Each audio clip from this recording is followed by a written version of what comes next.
guys, Rod Rodriguez here, and welcome to this beautiful home of a good friend of mine. And we're talking about the couple behind EFZ, Davao Computer Sales. The most exciting part is I get to check out probably the best home-based man cave here in Davao City. So let's check it out. Hey bro! Musta? Musta bro? Hi Rod. Wow, nice house. Yeah, thank you. Mr. Eric Zamora of EFZ Davao Computer Welcome, Sales. Rod. Yeah, thank you. Yeah. You have a Welcome surprise to the for me, house. no? Diba? Come in. Okay, all right, let's go. Could've never felt so dizzy. What is happening? Could've looked it to the better. Boom, boom, got me pushing. Oh, oh, baby, baby. Here you go. We're finally inside the humble, beautiful home of our host, Mr. Eric Zamora, behind EFZ Davao Computer Sales. Parang hotel yung theme, bro. Thank you. Ganda. Thank you very much. Magkano ba Rod. per night? But of course, as beautiful as the home is, mas excited ako with what he's about to show me because I'm a natural born gamer, so we're gonna check it out. Yes, I'm gonna have a surprise later. So, tara, let's go. Asa na tayo? Where are we? Ito na ba yung surprise, bro? We're here. Okay. Bro, at last. Very excited. So, Just teleported here. so what is this? This is the official EFZ man cave. Yes. It's not EFZ, it's easy. Because Easy. F is for my wife, we just remove her. Okay. It's easy already. I'm speechless.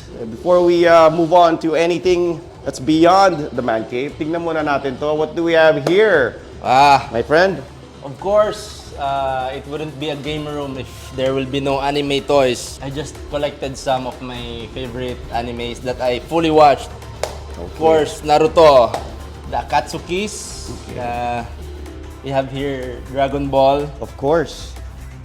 one of my favorites. And of Ghost course. Fighter. Yes, of Yeah. course. Yeah, that's very rare, ha? You can't find Ghost Yeah. Fighter figures just anywhere, di ba? Yes. And I think in terms of anime popularity in Davao, of course, Dragon Ball, Naruto, modern na yan Yes, Pati modern mga na. kids natin into that na. But Ghost Fighter talaga, everybody saw every episode. Yes, GMA 7. Tsaka ano yan, that's Eugene, Vincent, Alfred, and Dennis. Yeah, kilala mo talaga, Rod. Oo, Every all the figures. Ito yung favorite, of course, ni Eric, lalo na pag siya lang mag-isa. How long did it take you to collect? For display lang? Just for the man cave. I'm not really like the others who are really like a collector. Yeah. Just to set the mood, right? Yeah, Set just the to set mood. So you're not really, you don't classify yourself as a hardcore figure collector, No, but not you're more of really. a fan of the genre. Yeah.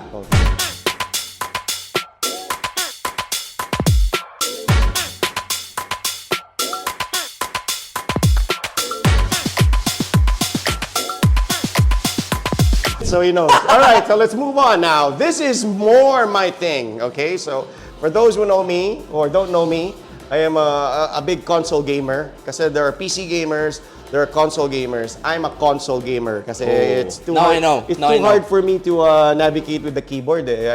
I see people playing NBA 2K and they're using a keyboard. I'm like, So you're not no, keyboard, man, no. a PC guy? No, I'm not a PC guy. My Okay. son is. My son Raj is a PC guy. I started with the American version of this. Wala ka pa Atari, no? 2600. Yeah. Di pa nakaabot. This, of course, is That's the family Nintendo computer. family computer. Yeah, in our Famicom. generation, Yan, that's the first one. Nabutan mo ba yan? You were very little pa, no? It's grade 2. What was your favorite Famicom game besides Mario? It's hard. There's a lot. But Twin B, 1942. Battle City. Oh, Battle City. I used to play with my sister. Yeah. It's always a classic. Yeah, fun fact, the family computer, obviously the Japanese equivalent of the Nintendo Entertainment System in the US, a lot of the games that came out in the family computer were actually not available in the States. see. Battle City didn't make it to the States. For Asia only. Yeah, very popular Battle City dito, di ba? The thing also that made the family computer stand out compared to the Nintendo Entertainment System was the multi-game carts. Oh Diba? yeah, the 300 in one. yeah, 100 in one, 99 in one. Yeah, pero mga like 50 different versions of Mario Brothers. Same game, different version. Okay, next, bro, what do we have? The Genesis is the US version. Yes. This is the Mega Drive. This, the Genesis actually was the first, or one of the first 16-bit systems. Yeah. Kasi the this first, is the 8-bit, 8-bit. diba? Yeah. Then this is the first 16-bit. 16-bit. And probably one of the most popular games dyan, Seeds of Rage. You familiar? Yeah, I'm not really. Seeds of Rage, Yeah, I really just popular. tried some few games there. Of course. Yeah, actually from the family computer, this is the next that I got hooked into. The Super NES. Yes. Super Nintendo. Super Nintendo, Super NES. Yeah. So, The Japanese version, Super Famicom, maybe we'll try to show up an image of it. Smaller, same control, but different colors of the, Yeah. I buttons. remember my favorite game here is the Top Gear. Top Gear, okay. The So driving game. Yeah, driving game. Yeah. Yeah, I used to play it every day. You always run out of gas. You Yeah. can't make it to the finish line because It's you run so out hard, yeah. Top Gear. Games before were like really hard. Yeah. Not compared today. No, not compared to today. Yeah. Today you can respawn. Yeah. You can Before, hide and when you die or you can't reach your goal, That's you it. have to restart That's it. from That's the it. very Yeah. beginning. 3 lives, 3 continues. That's it. So yeah, and fun fact also, the Super Nintendo and the Super Famicom, if I'm not mistaken, were the first console that had the shoulder buttons. Oh yeah, it's like the Dati the ganyan lang, PlayStation. walang shoulder. Ngayon Yeah. they added, but of course, also popular games here, Super Mario World, of course, Street Fighter, the home version. Oh, I Street see, Fighter I was really see. good in that particular machine. So Super Nintendo, very iconic. And of course, I think for the generation of today and the generation of yesterday, we came together because of this system. It's one of the best selling of all time. Of all time. Yeah. Of all time, definitely. Definitely. The Sony PlayStation 1. Yeah, in terms of gaming consoles, Yeah, definitely one of the best-selling, one if of the not best, the yeah. best-selling. And it competed head-on with this one, What's this? Oh, the Sega Saturn. Sega Saturn. This one had Tekken, PlayStation had Tekken, this one had Virtua Fighter. Oh, so that's the one that is Yeah, competing. They were competing. And of course, I'm not sure what the ratio is, but the PlayStation outsold the Sega Saturn by a lot. And then Resident Evil came out, and then Metal So, Gear came out. How old were you when Very this came old, out? very old. So like, Victoria Plaza na bro, Circuit City. Remember Victoria yeah. Plaza, Circuit City? Oh, yeah. Doon ko binili yung PlayStation ko. College, I was in college. Very nostalgic. Yeah, much later part of college. And so obviously, what's your favorite game on the PlayStation? Do you remember? PlayStation 1, I think Diablo 1. Diablo, okay. Which is a PC game. No? It's a That's PC game, yeah, but I first played it here. Oh, wow. Yeah. Okay. For me, I would have to say Resident Evil 2 and yeah. Metal Gear Solid. Yeah, Definitely. but there's a lot I cannot. There's so many, no? Yeah, it just there's it won't pop up with Jack my and mind. Daxter, Final Fantasy. I mean, the Final Fantasy 7 was the one that really was very popular here. Final Fantasy 7. So next, of course, this is the Nintendo 64? system that went up against the two 32-bit systems from Sony. And Have you played this? yes, I played that. That was the console that had the first 3D Mario. Oh. So this was not very popular here in the Philippines. This was very popular in the States. When the console gaming was already moving to CD format, Yes. they were still cartridge. Besides the PlayStation 1, PlayStation 2 was the all-time high of the console industry. Grabe. And this one was my first business that I made. I leased some spaces and I turned them into So that's video where game EFZ business. or EZ was born, basically. Yes. No? Wow. Yes, because I got hooked also in this game. I realized like, why don't I make this a business? Because it's really, I mean, it's really good.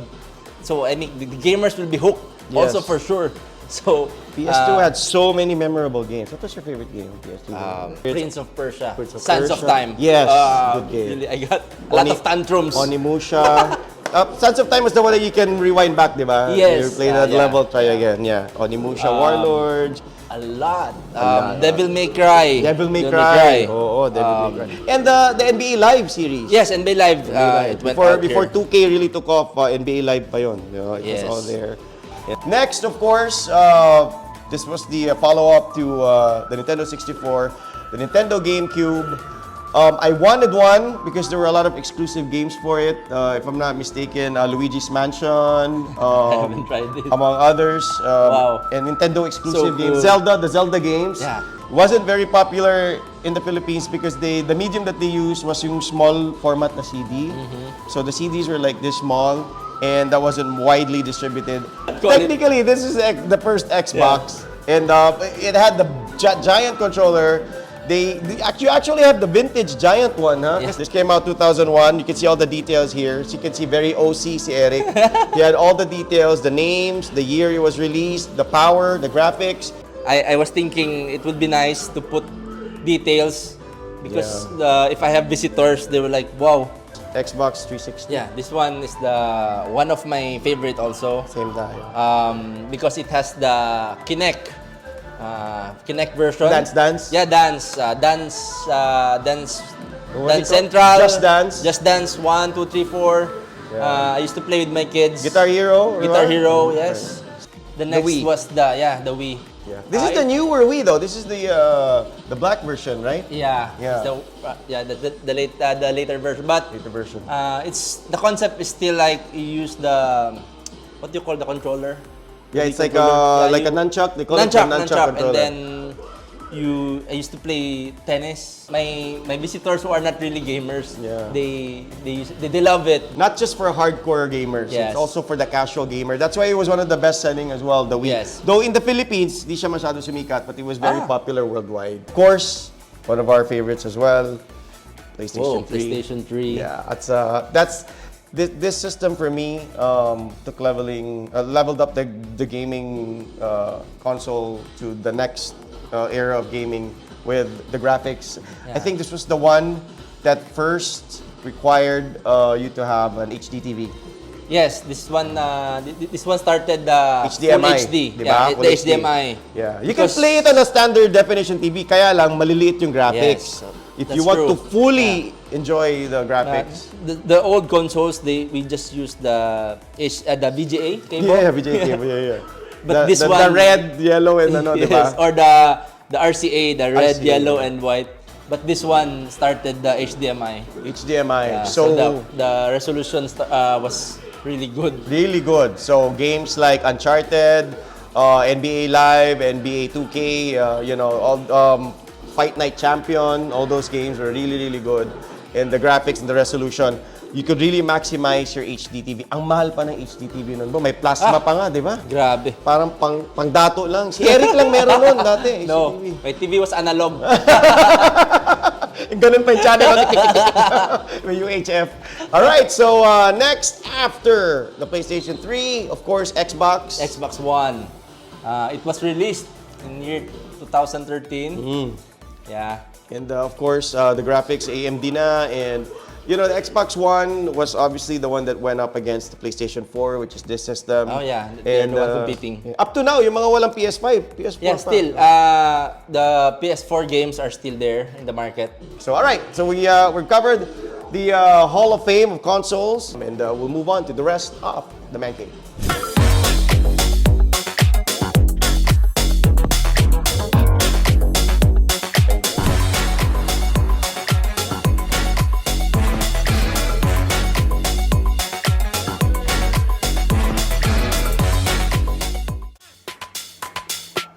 Bro, thanks for having me over, man. No problem. Anytime. Yeah, this is the easy man cave gaming station, arcade, call it what you want to call it. Kompleto po. We have, of course, PC games, and the specs are legit. He has a sit-down driving gaming chair. He also has, of course, a ginormous setup for NBA 2K if you like to play PS5 games. Of course, my favorite, the retro consoles. Yeah, my Somewhat mini retro. collection. Mini collection, but that's probably one of the best collections I've seen. Definitely the best locally here in Davao City. So he is a legit collector of gaming consoles. We didn't even get to the handhelds, no? Oh, yeah, we didn't get to talk forgot. about the Game & Watch and the Brick Game and the PSP and the Nintendo Switch. Walang PS Vita. Huh? You passed that. You not skip, really, you skip that handheld stage. game. And of course, if you want to take breaks, He also has the pool table and of course the air hockey. Air Now, hockey and the basketball, basketball. arcade. Now, my favorite, like I said, is the console collection.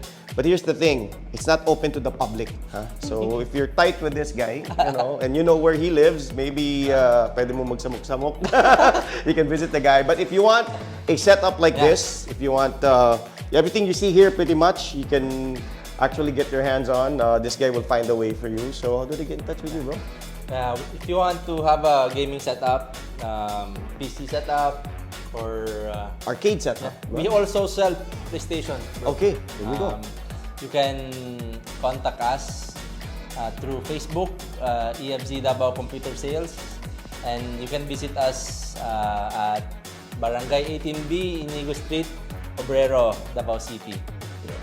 Of course, in-next deal ko na siya, so I get to take home the shooting arcade. I'm just kidding, I'm kidding. But the best part of being a friend of this guy is that, I can bug him and I can bring my family here because this is definitely a legit gaming setup. So like I said, if you want your own dream man cave, arcade at home, this guy, he can source it all for you. All right? So Thank you very much, Rod, for inviting me. to the show, right? Of course, and thank you for inviting me to your man cave. So again, gamers, don't die.